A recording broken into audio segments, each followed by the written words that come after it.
ये जो जी। मुझे ऐसा लग रहा है कि 2024 का चुनाव इस नजरिए से होगा कि मोदी को बचाना है कि मोदी को हटाना है। ये एक मेजर वोटरों के बीच में एक विभाजन साफ तौर पर दिखाई दे रहा है। उसमें बिहार में नीतीश कुमार शामिल है, उत्तर प्रदेश में योगी शामिल है कि भाई इनको रखना है कि इनको विदाई कर देना है ना। वोटर दो ध्रुव होते हुए, ऐसा क्या बिहार में भी होगा, या जो कह रहे हैं कि नहीं MIM का भी अपना थोड़ा सा असर रहेगा, या एक विभाजन वाला मतलब बाइपोलर वोट इलेक्शन की तरफ आप भी देख रहे हैं? जी, मेरा मानना है कि मैं शुरू से बल्कि इस बात को समझ रहा हूँ, खास तौर पे इंडिया गठबंधन को छोड़ करके नीतीश जब आए, जब मतलब इधर भाग आए, तब से एक स्थिति देखिए, इंडिया गठबंधन जब बन रहा था और बिहार से अगर उसकी फिजा जिस तरीके से बिहार से ही बननी शुरू हुई और बिहार में पहली मीटिंग हुई, तो एक जो देखिए 10 साल की जो एंटी इनकम्पेंसी है, वो एंटी इनकम्पेंसी यहाँ बिहार में भी अपने तरीके से गहराई हुई है। ऐसा नहीं है कि बिहार कोई उससे अछूता है। बीजेपी के साथ उसमें ज्यादातर नीतीश कुमार शासन में रहे। नीतीश जब इधर आए तो लोगों को उस एंटी इनकम्पेंसी को लगा कि साहब अब एक नीतीश आ गए हैं तो इसके जरिए एक गति दी जा सकती है। तो अंततः कहीं न कहीं केंद्र में ये एक पहलू है। लेकिन अब जो नीतीश छोड़कर भागे, तो आप समझ लीजिए कि मेरा ये मानना है कि जब आपसे बिल्कुल मैं सहमत हूं और मेरा भी यही मानना है कि अभी धीरे धीरे पूरा जो जनमत जो है वो देश में, और उसमें बिहार उससे छूता नहीं है क्योंकि बिहार ज्यादा कॉन्शसली मतलब पॉलिटिकली कॉन्शस स्टेट है। तो एक दो हिस्से बनते जा रहे हैं कि मोदी को हटाना है कि मोदी को रखना है। तो ये मोदी हटाने वाला जो मन है वोटरों का, वो कहीं ना कहीं जो है वो आहत हुआ है नीतीश के भाग जाने के कारण भी। तो नीतीश के भाग जाने के कारण जो आहत हुआ है, तो उसमें एक रिएक्शन भी है। तो इसलिए जो रिएक्शन है वो उनके तमाम वोटरों में है। ऐसा नहीं है कि अति पिछड़ा का वोट बैंक क्रिएट किया नीतीश कुमार ने, जो मेरा मानना है। महादलित का वोट बैंक क्रिएट किया तो वो बिल्कुल पूरा का पूरा उसी तरह से महसूस है जैसे कि पहले था। तो वो सारे लोग भी तो परेशान हुए हैं।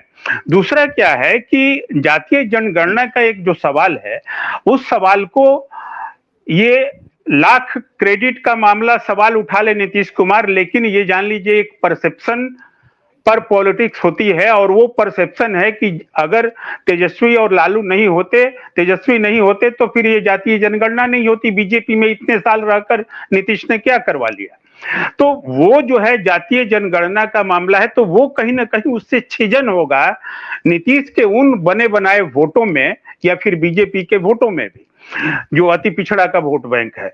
दूसरी बात है कि देखिए कॉम्बिनेशन क्या है। मुझे लग रहा है कि एक जो छवि का जो सवाल आया, वो उस छवि से आहत हुए वो उनके वोटर, बिहार के वोटर, आमतौर जो मैं बार बार बोल रहा हूं कि अगर जातीय गणित के अलावे जो भद्र लोग जो कहा जाता है, तो उस भद्र लोग के वोटर भी जो है एक नीतीश जैसे नेता की बार बार पलटमारी जो है ना, तो एक होता है ना कि जैसे घिन आती है, तो उस तरीके से कि ये बार बार पलट के बिहार को अस्थिर कर देता है। तो देखिए इस बार की पलटमारी में बीजेपी और नीतीश दोनों पर एक गुस्सा बहुत समान रूप से है कि ये बिहार को अस्थिर क्यों करते हो। जो भी सरकार बदलती है, बनती है, मंत्रिमंडल बनते हैं, विकास के काम तो ठहर जाते हैं ना, रुक जाते हैं ना। एक कोई नौकरी का ही सिलसिला चल रहा था और इस बार नौकरी बहुत बड़े एजेंडे पर है। और इसीलिए देखिए कि बीजेपी ने आज एक पोस्टर भी निकाला, जो भवेश जी ने आपने भेजा भी था मुझे, और उस पोस्टर में वो देखिए वो सारी नौकरियों को लेकर आ रहे हैं। इसलिए कि उनके सामने भी ये सबक है कि 2020 का चुनाव अगर तेजस्वी ने अपने बलबूते और कांग्रेस के साथ मिलकर लड़ा और 12,000 वोटों के फर्क से ही वो सरकार बनाने से रह गए, तो उनको मालूम है कि बिहार में ये मंदिर वंदिर ये सब नहीं चलने वाला है।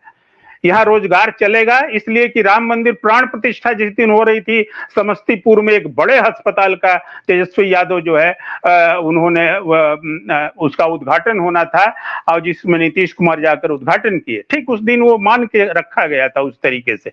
तो ये नैरेटिव साफ तौर पर सेट है।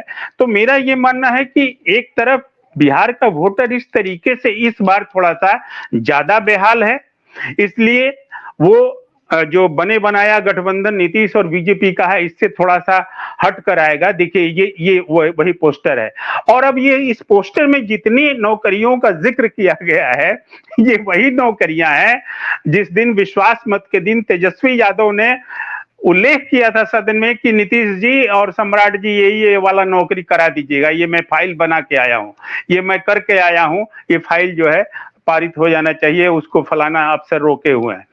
तो अब ये नौकरियों पर जो है, देखिए बीजेपी मजबूर हुई। तो एक बात जो है ना, 2020 के चुनाव की एक खास बात क्या है, फैजान भाई बैठे हुए हैं तो इनसे भी इनका भी अटेंशन मैं चाहूंगा कि 2020 में बीजेपी ने लाख कोशिश की कि वो अपने नैरेटिव सेट करे उस इलेक्शन में, वो सड़क बनाए जिस सड़क पर कि महागठबंधन चलने के लिए बाध्य हो। लेकिन आपने देखा इतने सावधानी से और हर पल सजग, जैसे नरेंद्र मोदी के बारे में कहा जाता है कि 24 पॉलिटिक्स, तो 24 महागठबंधन सजग था, और तेजस्वी खास तौर पर कि हमको उनके पीछ पर बैटिंग नहीं करनी है, और नहीं किया।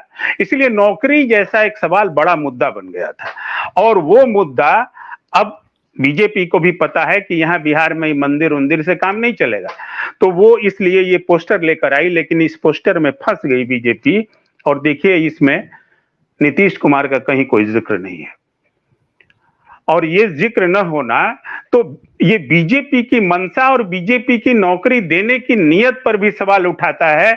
मुख्यमंत्री जिस नौकरी देने के पोस्टर या अभियान में नहीं है, तो आपको क्या लगता है ये नौकरी मिलेगी भी, या चुनावी शिगुफा है? ये सिर्फ एक पोस्टर है।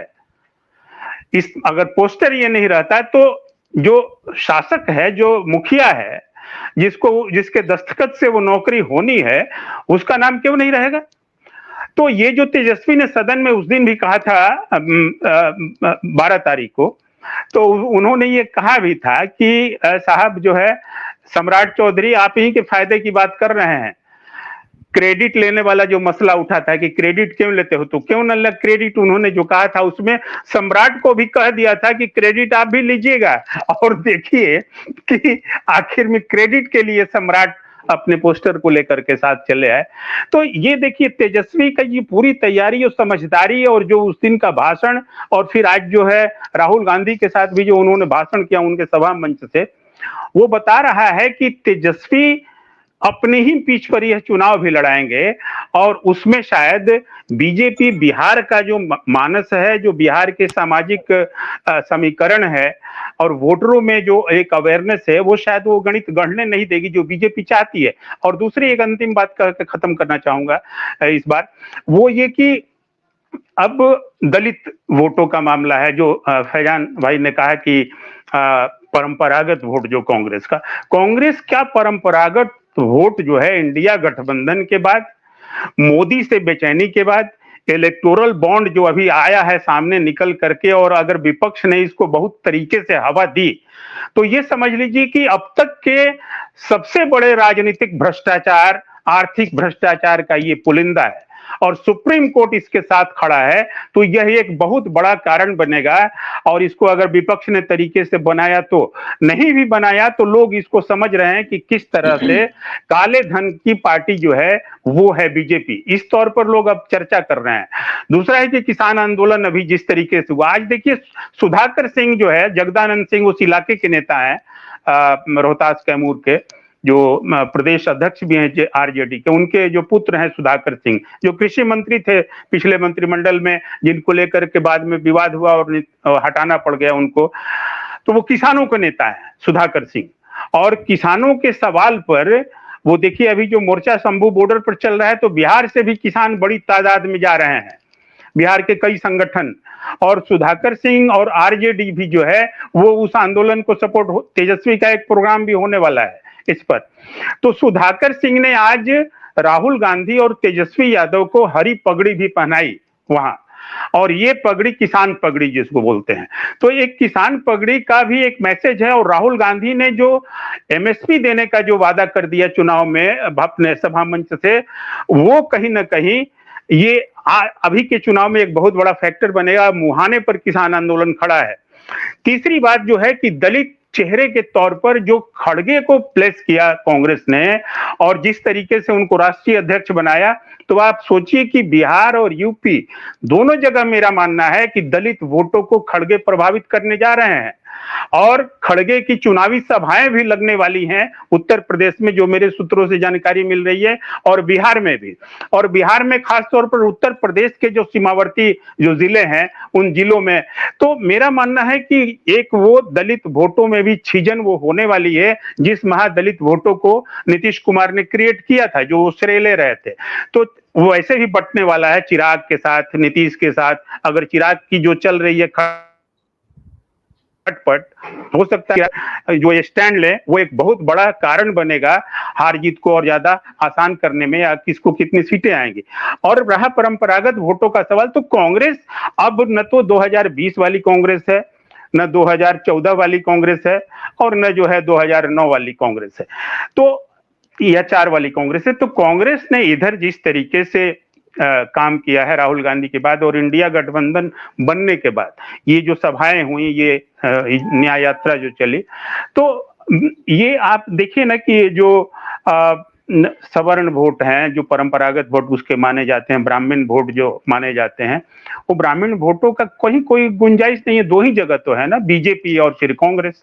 तो कांग्रेस जितना ही अपनी उपस्थिति बेहतर दर्ज कराएगी, तो वो जो परंपरागत वोट हैं, अगर उसका एक 1.5% भी अगर आ जाता है, अगर मान के चलें कि वो पूरी तरह से उसका छिजन हो चुका है, तो अगर थोड़ा सा भी रिवाइवल उस वोट की होती है तो ये स्थिति नहीं रहेगी।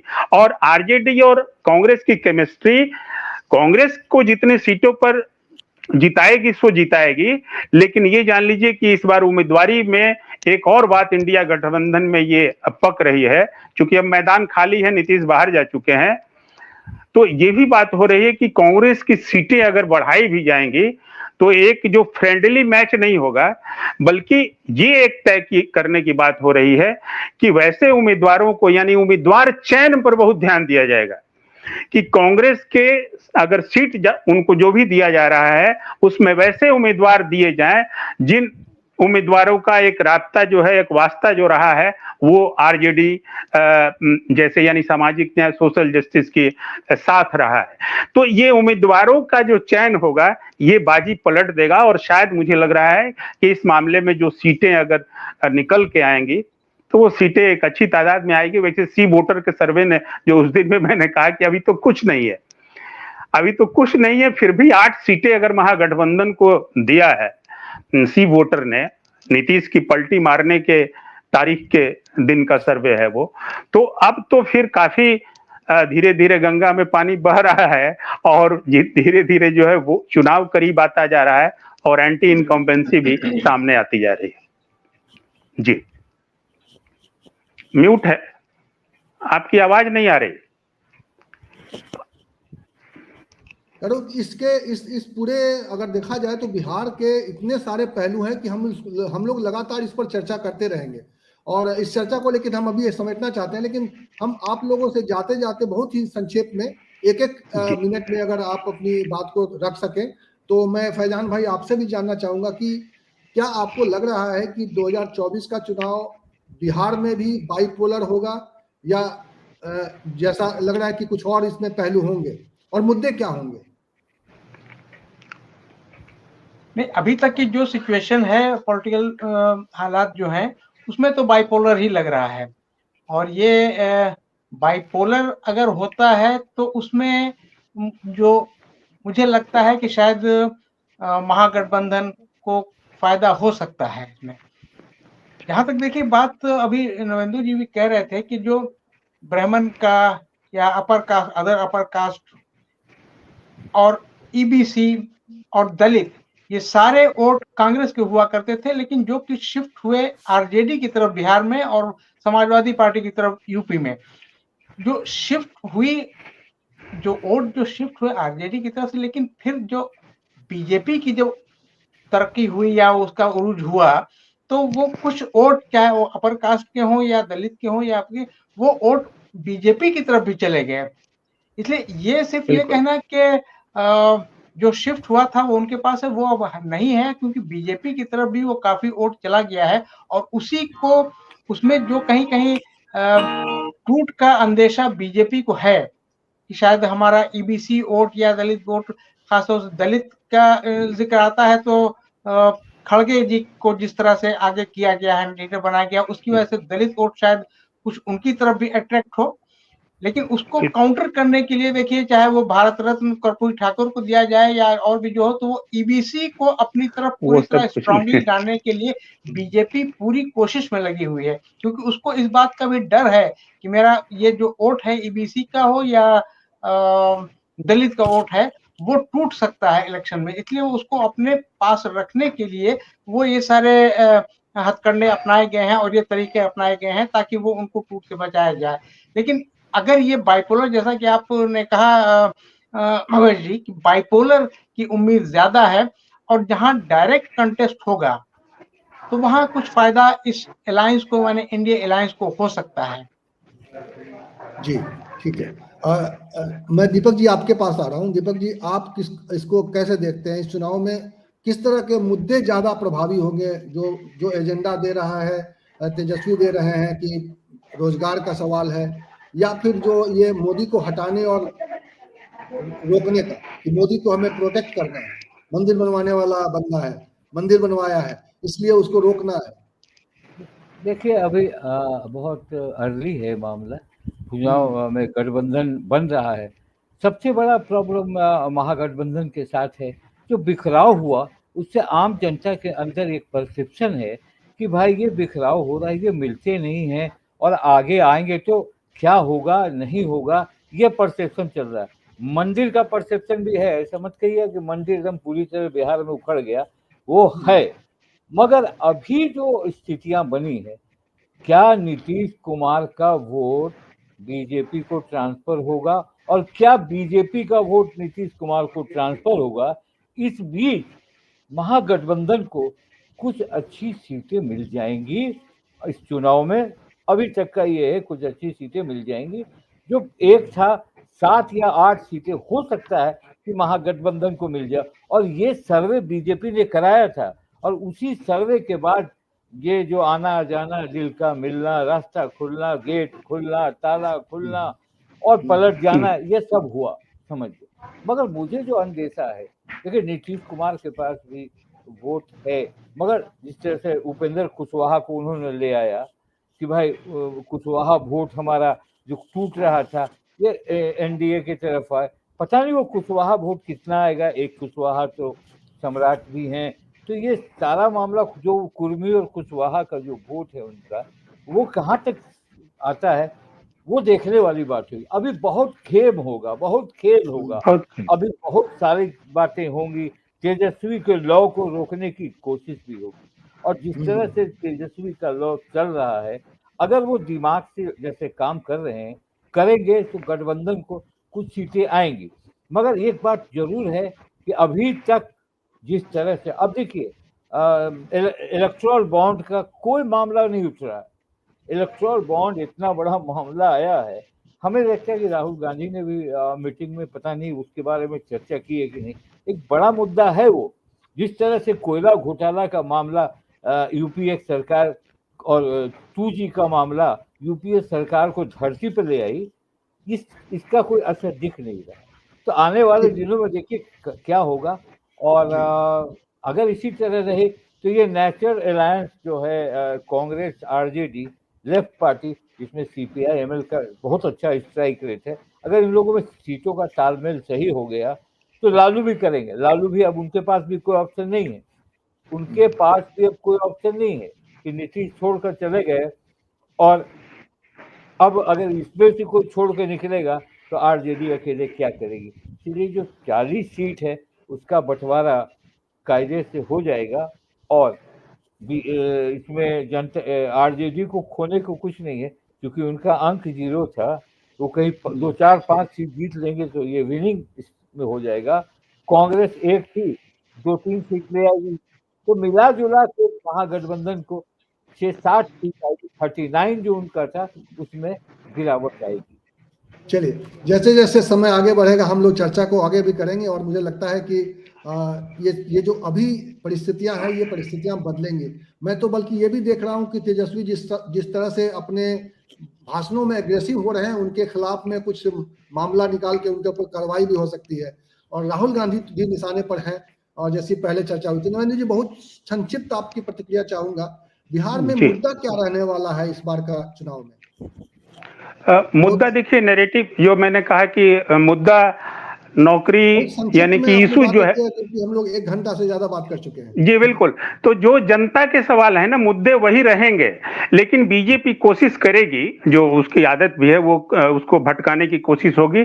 लेकिन जैसे 2020 के चुनाव में बिल्कुल सजग थे, विपक्ष सजग था, तो वो सजगता है इस बार, और इसीलिए ये पोस्टर जो बार बार आपने दिखाया, मैं बार बार इस पर आ रहा हूं, इसीलिए कि वो फिर बता भी रहा है कि जनता के जो इशूज हैं, मसले मसाइल हैं, वही मुद्दे बनेंगे बिहार में, वो अगर नहीं भटके तो। देखिए, मंदिर के सवाल पर ये सही बात है कि जो बीजेपी अपने वोटों को जरूर जो है और अपनी कतारों को बटोर पाएगी, लेकिन तो बीजेपी के वोटर बीजेपी के साथ जाएंगे, जो उसके जो सॉलिड वोटर्स हैं, लेकिन वो आमतौर पे जो प्लस हो पाती थी बीजेपी, वे वोट्स जो है वो मुझे नहीं लग रहा है कि इस बार उसके साथ जाएंगे। और एक महत्वपूर्ण बात मैं ये कहना कि 2 बातें देखने की है। एक देखिए, अभी दलित वोटों को लेकर के जो है ना, चिराग, पारस और फिर बीजेपी, फिर चिराग, नीतीश, पारस, ये तीनों, तो ये इसको अभी स्थिर होना बाकी है। हाँ, ये अगर हलचल जिस तरीके से इसमें चल रही है, अभी एक बलबला जैसा अभी खड़ा हो रहा है, फिर चिराग को कहीं ना कहीं से घेर करके जो है एक खत्म करने की साजिश है, और वो महसूस भी कर रहे हैं कि फिर वो सिर्फ हनुमान बनकर लड़ेंगे कि हनुमान बनकर लंका विजय भी करेंगे। तो ये एक सवाल है। दूसरी बात है कि जो कुछ भी हो, एक दिन हम लोग बिहार में एक अंतिम बात, एक चीज मैं जो कंक्लूड कर रहा हूं कि जो भी हो, लेकिन मोदी 40 पर हारने जा रहे हैं बिहार में, ये मुझे साफ तौर पर दिख रहा है। यानी कि मोदी को नुकसान होने जा रहा है। वो सी वोटर का 8 सीट ही गिन ले तो, और 8 के बाद भी गिन ले तो, लेकिन नीतीश के जाने के बाद भी मोदी का नुकसान होना है, और वो नुकसान मोदी को केंद्र में सरकार बनाने में भी कहीं ना कहीं एक महत्वपूर्ण फैक्टर अदा कर सकता है। जी, और बिहार पर जब हम चर्चा करते हैं तो बहुत सारे सवाल हैं बिहार के, और जो आपने आखिर में उठाया दलित वोटरों का सवाल, दलित वोटर के बीच में किस तरह का बंटवारा है, क्योंकि दलित वोटों को खींचने के चक्कर में बहुत सारे लीडर्स उभर गए हैं, और दलित वोटों पर बहुत सारे दलों का अपना अपना क्लेम है। तो कैसे दलित वोटर जो है क्या सोच रहा है, उसके मुद्दे क्या है, और किस तरह से वो किसके साथ ज्यादा एसोसिएट होता है, इन सारे सवालों पर हम आगे भी चर्चा करेंगे। और इस सवाल पर भी चर्चा करने की जरूरत है कि बिहार में जो अल्पसंख्यक वोट है उसकी चिंताएं क्या है, उसके मुद्दे क्या है, तो उन पर भी हम चर्चा करेंगे। और इसी तरह की चर्चा के साथ हम लोग आगे जुड़ेंगे, और बहुत सारे दर्शक अभी तक जुड़े हुए हैं, और सबका शुक्रिया। नवेंदु जी आपका शुक्रिया, फैजान भाई आपका शुक्रिया, दीपक जी आपका शुक्रिया। नमस्कार। हम लोग फिर मिलेंगे और इसी तरह की चर्चा करेंगे। हम लोग इसी तरह की चर्चा के साथ, इसी तरह के विमर्श और इसी तरह के सवाल के साथ फिर दर्शकों के सामने आएंगे। और दर्शकों से जाते जाते मैं गुजारिश कर लेता हूं कि अगर आपको हमारा ये कार्यक्रम अच्छा लगता है तो आप हमारे चैनल को सब्सक्राइब कर सकते हैं, इस वीडियो को शेयर कर सकते हैं, और इसी तरह हम लोग चर्चा करते रहेंगे। धन्यवाद।